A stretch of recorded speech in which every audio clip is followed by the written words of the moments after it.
So you've created your amazing show reel, you've had a photo shoot, you've bought a lovely costume, you've sent a professional email, and you're like, yeah, still not getting a booking. It might not be anything that you've done. It might just be purely that that particular agent doesn't get a high volume of inquiries for the particular act that you do. It might be really niche.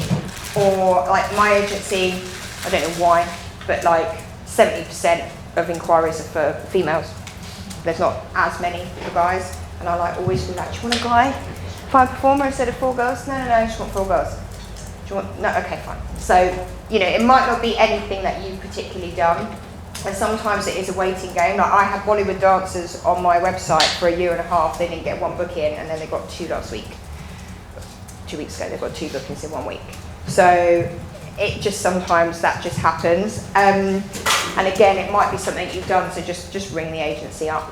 You know, you might have got a booking with them, and you might have been a diva the whole time, and then that's probably why. They won't tell you that though, unfortunately, unless you're super honest. Yeah, RC agents for honest advice, and also ask fellow performers. So if you're like, oh, I've emailed Gemma like 4 times, she hasn't replied, maybe just ask other people that work for me. If you see them being posted on my social media and you think like, what have they done that I haven't done that I could do? And see if you can learn a new skill and become multi-skilled. I know I mentioned this before, you don't have to have more than 1 skill. Like people get thrown all the way around the world for 1 skill. It just sometimes helps if you're in the beginning of your career. Just having, you know, being able to do stilts, you know, it's not the best skill, you know, you're just slightly tall, but it sometimes does help. So I created the Glow Girls, which is like a commercial dance troupe, and because I'm known as a circus agency, all they ever ask for is, can the girls do stilts at first? And no commercial, like hardly any commercial dancers do stilts. So I've just had 2 abroad jobs, and I had to use different dancers because they are circus performers because they do stilts. Whereas if they hadn't got that skill, they wouldn't have secured that job. So sometimes it is important to have more than 1 skill and to let your agency know that you have more than 1 skill. Right, so this is mostly what me and Tor spoke about on our Facebook Live, and I don't know why, but our catchphrase seemed to just be like, be nice. Just basically speak to us and treat us the way that you'd like us to treat you. So when you turn up for your first booking, the best advice I can give you is just to knuckle down and just work hard. Like you're there to work and impress me. Be prepared. Don't turn up and, you know, haven't read your confirmation and you haven't got all the bits you need. Just make sure you're as prepared as you can be. If you've got like food allergies, bring your own food. I don't want you to be like, oh, I've been here for hours and I haven't got anything to eat because I'm allergic to everything under the sun. And I didn't tell you. So be prepared. Read your contract fully when you receive it. So this is a big one. People reply to their contract and they say, yeah, I'm totally fine for that gig. And then the night before they ring me and they say, oh, in the please bring section, I don't have any of that stuff. So it's not going to come across the best way to me as an agent if you haven't read what I've asked you to bring. And you didn't read it at the time I sent it to you. Because again, like, unfortunately, like, there's so many performers and you're all replaceable. So a lot of people who I give very regular work to just cause me no hassle. They're like a pleasure to book. They read their emails, they turn up early, they're prepared, they've got everything that was written on the email. It sounds really basic, but trust me, like, you can become complacent, for example, if you've got a contract and you're like, oh, I could probably get ready in 5 minutes and, you know, have another 10 minutes in bed. But all that's going to happen is going to like damage your reputation with the person you're working with. So yeah, you might get an extra 5 minutes bed, but they probably won't invite you back the next year to do the same contract. Being like 10 minutes early for me is being on time. Like, you probably noticed I was like 2 hours early for my talk. Just be early. Don't be late. It's like I decided, mostly because of one performer who I've actually fired now, I decided to put a new clause in all of my performer contracts, and it caused like uproar. But it worked. So I put a clause where if you're late, by 10 minutes is £10, 20 minutes is £20, 30 minutes, and so on. And when it gets to more than 60 minutes, we have a discussion about what you'll be paid. And people really care about £10. So they would be running across town to like make sure they didn't lose £10.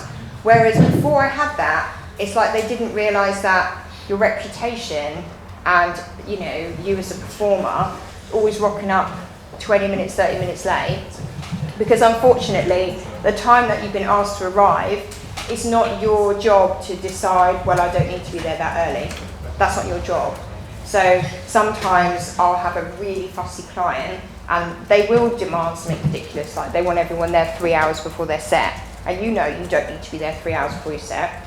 You should tell me that when you get the contract 4 months before the job and say, I'd like an extra 50 quid because it's a bit of an early arrival time unless you can get that altered. And then that's totally fine and we can discuss that, but you can't just choose to turn up 2 hours late because you don't think you need to be there that early. Be helpful and self-sufficient. So I recently had a job, and this is actually quite a good example, an aerial duo who had sent me a lovely professional email. And again, I was like, okay, yeah, they're great. Sent them an email back and I said, I'll try and make a website page for you, but their photos weren't great, so I forgot about them.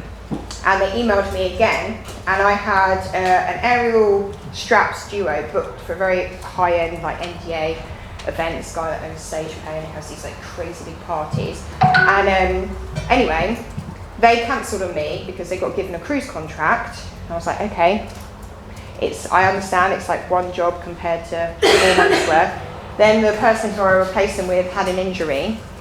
And then I was just super embarrassed. I was like, I can't go back to my client for the 3rd time, quite a new client, and say, so I'm going to have to replace the aerial couple again. And I found this couple who just randomly emailed me again 3 months later and said oh, hi Gemma, we've now had a new photo shoot for, maybe you can make us a website page. And I was like, oh my God, you could do this job, great. And they turned up, and before I asked them anything that I wanted them to do, they'd already done it. So I said to them, so we're just going to do your rigging. They were like, we've already rigged.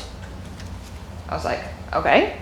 And they'd already spoken to the lighting jock, they'd already spoken to the sound technician, they'd already given them tracks, they'd already found the green room, they'd even gone and got water and put it in the green room, right? So for me, I was just like, okay, I want you on every job. Because they were just unbelievably self-sufficient, because me and Josh were just having a quick chat where we find that, especially the larger jobs where you have 40, 50 plus performers, it's like everyone loses their minds and they forget how to be an adult. And they just sit there until you tell them to do something. And you're like, so there's a running order on the wall, read it. You know what you're wearing because it says on your email. So get yourself dressed. Be ready before your set. Sounds really basic, but people just sit there on their phones. Sorry, I didn't know what was going on. Okay, cool. Well, you're late. So yeah, just be super sufficient, self-sufficient. Same with especially if you're doing a dangerous act, and an agent maybe that you finally got a job with, and then they're asking you to do it, and it's going to be dangerous. Please just tell them. You wouldn't have to tell me because I'm OCD about it, but some agencies will be like, it's fine, you can wear feathers in your hair, and you can wear this feather bow on your shoulder, and you can do fire and a meter tall ceiling, you'll be fine. Just say no, and just don't do it. Yes? I have a whip act where I have 8 or 12 roses if I have an assistant, but usually just 8. And I'll cover the stage with petals, so it's real roses. Nice. I have to tell the director or the stage manager to sweep it afterwards, make sure no one doing aqua or anything like that doesn't slip on the petals. So that's something that I have to do. Yeah. And other people could be aware of as well. Yeah. There's just loads of things like that. So say you were doing a fire performance and you had Lyco and it leaves a trace, just make sure you just over communicate with people and be over prepared and over organised, because it can only reflect great on you. If you fireproof your clothes, bring extra fireproof spray. I don't know why I keep talking about fire performance, it's dangerous. But yeah, whatever you do, whatever your skill is, just turn up and just, be intelligent and use your brain.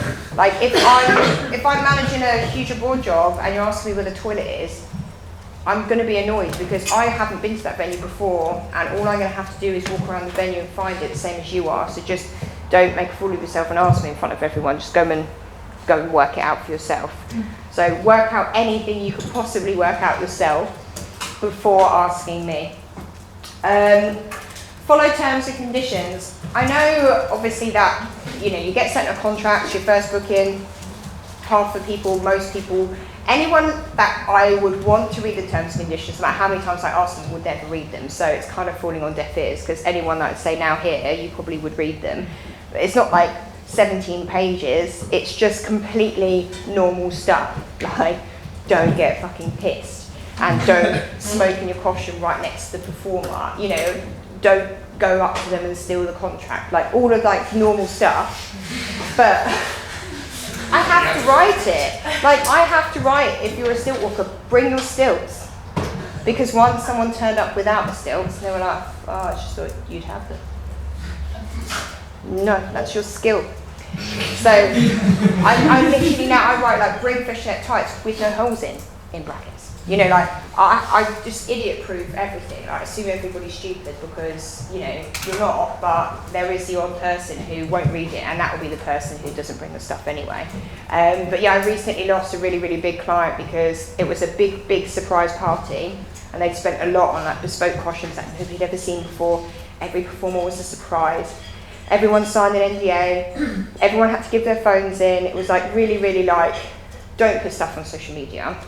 And one person decided to check in, but not before they got there. They're like, oh, I'm doing a top secret event, can't really tell you.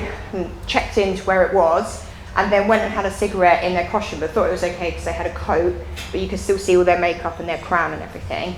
And loads of guests in the hotel who were just walking to check in to get ready saw her, and like the whole thing was a big hoo-ha. So just be intelligent, especially if an NDA is involved, because you can get personally sued, especially if you've signed it yourself. Yeah, sorry.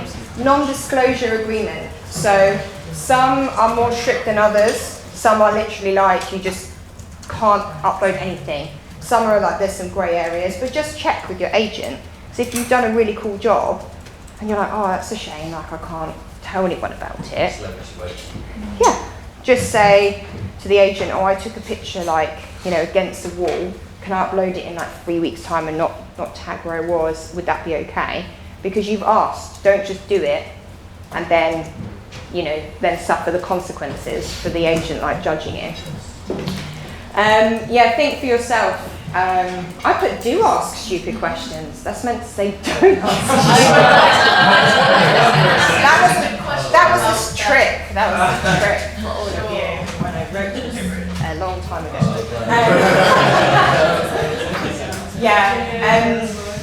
I think it's just, I don't know why, but I think when someone's in charge, people just wait for them to tell them what to do, whereas you all know what you're doing. So just go and do it, and just come back to me and be like, oh, I've set myself up, I found the green room, set everything up, I'm going to go and get food and know where it is. It's just, trust me, you'll get a lot more bookings with me if you're self-sufficient and you don't continuously ask you questions, especially performers who I send them an email and they ask me a question which is answered in said email. So I used to just answer the question, but then now I'm like, no. So I just email back saying it's in the email, read it. But then I'm like, well, they bring the right stuff. So yeah, there's like, people are like, oh, hey babe, I can't find the venue. Do you have the address? Well, yeah, it's on the email. I don't write them for fun. Like, sit there and be like, oh, this is really fun, waste of my time. But yeah, so it's all quite bog standard, but I'd be surprised how many people I don't employ now because of that very reason.